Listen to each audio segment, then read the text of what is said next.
नमस्कार सभी को। आज हम जानेंगे कि भगवान श्री कृष्ण ने नंदगांव के पास मोती कुंड में मोतियों के जो पेड़ लगाए थे, क्या वो आज भी हैं?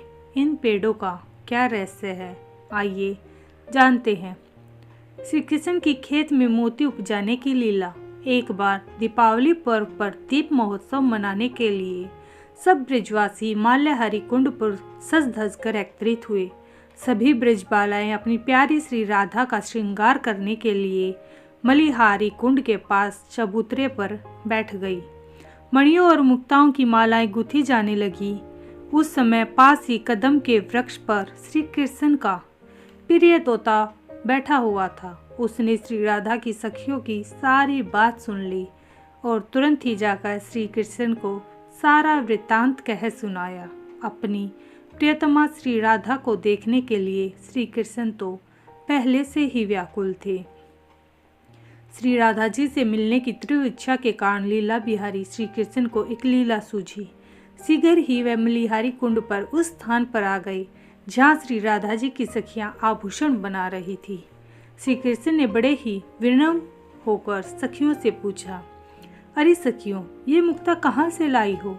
बड़े अच्छे हैं, कुछ मुक्ता हमें दे दो, हम अपनी गायों का इनसे श्रृंगार करेंगे।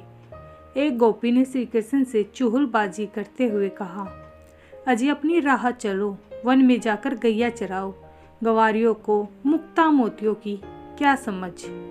दूसरी गोपी ने हाथ नचाते हुए कहा, हमारी प्यारी वृषभानु दुलारी, श्री राधा की श्रृंगार की वस्तुएं क्या तुम्हारी गैयाओं के लिए हैं?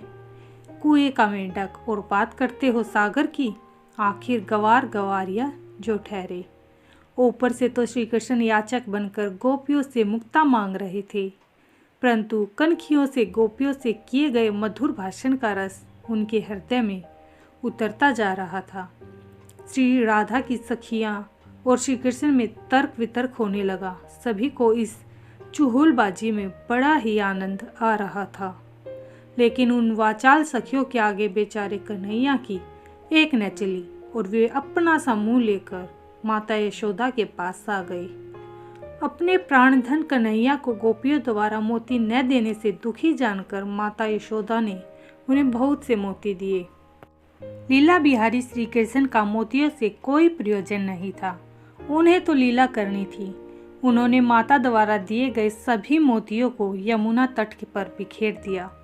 फिर श्री कृष्ण ने अपनी प्रिय गायों कारी, गोरी, धोरी, धूमर के दूध से उस भूमि को सींच दिया। भगवान की लीला के प्रभाव से कुछ ही समय में मुक्ताफल के सैकड़ों सुंदर वृक्ष दिखाई देने लगे, जो विशाल आकार के थे और अनगिनत रंगों के मोतियों से भरे हुए थे। जैसे आकाश में झुंड के झुंड तारे शोभा पाते हैं, उसी प्रकार उन वृक्षों में करोड़ों मुक्ताफलों के गुच्छे लटके हुए थे। असंख्य रंगों के असंख्य मोती, ऐसा पहले कभी किसी ने नहीं देखा था और न ही सुना था। थोड़ी ही देर में बात पूरे ब्रजमंडल में फैल गई। श्री राधा की सखियों ने भी इस चमत्कारी घटना को सुना। उन्होंने भी सुंदर मोती प्राप्त करने के लिए मोतियों की खेती की और वृषभानुपुर की सभी गायों के दूध से उस खेतों को सींचा, परंतु वहां तो सभी जगह खरपतवार ही उगाया। अब तो उनके पास जो मुक्ता थे वे भी खेती करने में नष्ट हो गए। हार मानकर सखियों ने श्री कृष्ण की शरण लेने की सोची। उनको विश्वास था कि श्री कृष्ण उनके नुकसान की भरपाई अवश्य कर देंगे, क्योंकि वे तो मुक्ताओं के धनी थे।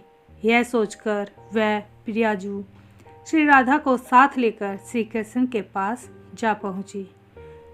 लीला बिहारी श्री कृष्ण प्रिय श्री राधा सहित गोपियों को देखकर उनके मन में उठ रही मुक्ता पाने की मूक याचना को भाप गए। श्री राधा के नैन से उनके नैन मिले और मिलन की साध पूरी हो गई। जहाँ नंदवन श्री कृष्ण ने मोती बिखेरे थे, वहाँ मुक्ता सरोवर प्रकट हो गया।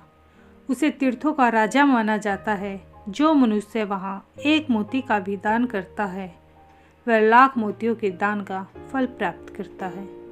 तो ये थी श्री कृष्ण के मोती उगाने की कहानी। कैसी लगी आपको?